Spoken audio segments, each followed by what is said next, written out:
Hey everybody, I'm Dan, Binder Boneyard, and today we're going to go over installing the Harvester Hardware glove box lock in your Scout 2 glove box door. It's super helpful if you remove the glove box door from the truck and work on it on the bench.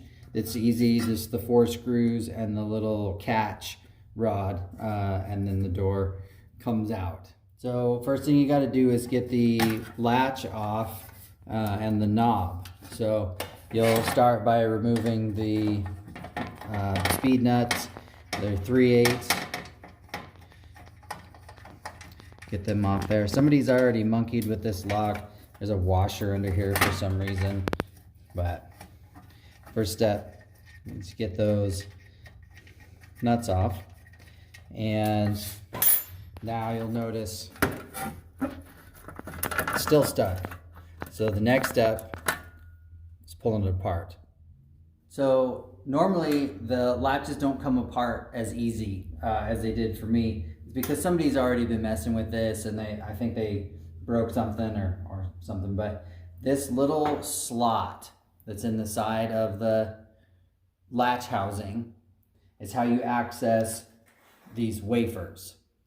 And so what you'll do is you need a pointed tool to reach through that slot and depress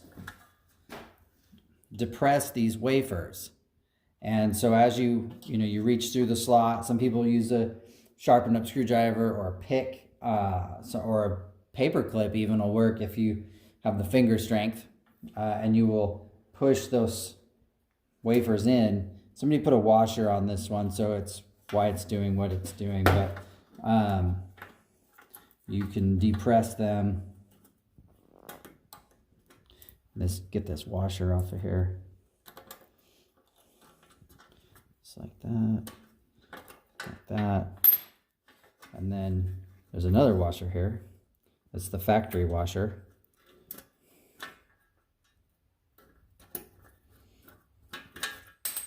There. So you'll do that all through that slot, or I'm sorry, this slot in the latch housing. So that should open up your glove box door. So now we can start the next step. Now that you have your latch out of there, it opens up the hole, you have these studs. The next step is you take apart your lock and you take the thumb tab, the pull tab that is on your lock, and you can see, hopefully, it's not round. It's actually got 2 flat spots on it. So you need that because that's how you determine your hole.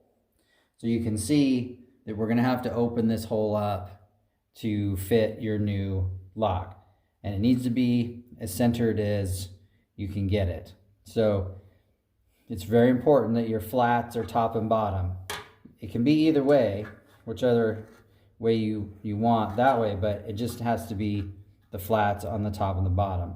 So what I like to do is take Sharpie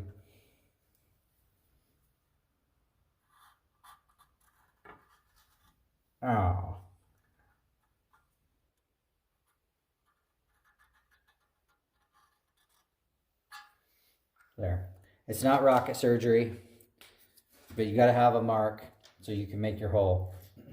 The other thing I like to do for cleanliness is I cut off these tabs, or these studs, because they aren't needed anymore. And there's a good chance, once you cut that hole, you can't go back to your original lock. So it's kind of a one and done arrangement.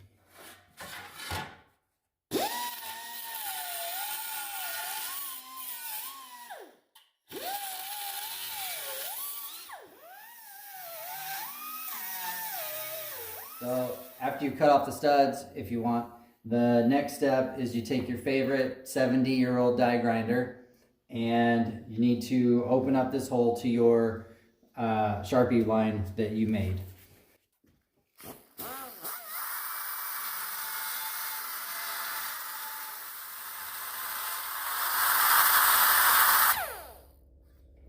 You're going to want to sneak up on it so you can test fit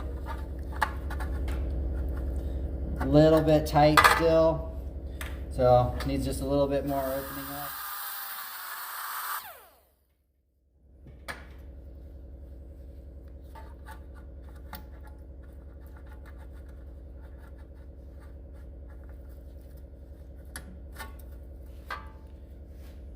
Still needs a little bit more. All right, so after you've made that hole, you can begin to install the lock. You don't have to use air tools.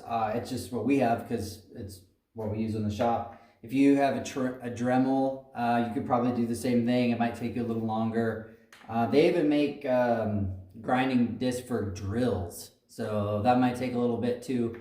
But you know, as long as you get that shape into that hole, you should be able to install it.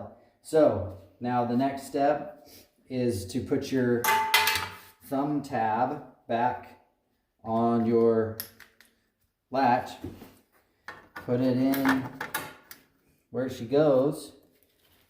Got your lock washer that you will install, and then thread your plastic nut back on.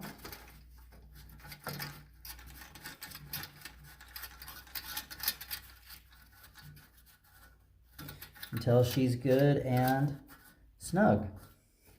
And of course it's lockable, so don't lose your keys. But now you can open your glove box. You know, some of them get kind of sticky, and so it's nice having a pull tab to open it up and close it. It's to be lockable. And then as far as the latch, the striker goes, the little loop inside your dash is adjustable. So you just adjust that loop to catch this catch. But it should be pretty close right out of the box. So anyways, hopefully that was helpful and informative. And you can purchase these locks from our online store. And yeah, till next time, I'm Dan from Binder Boneyard.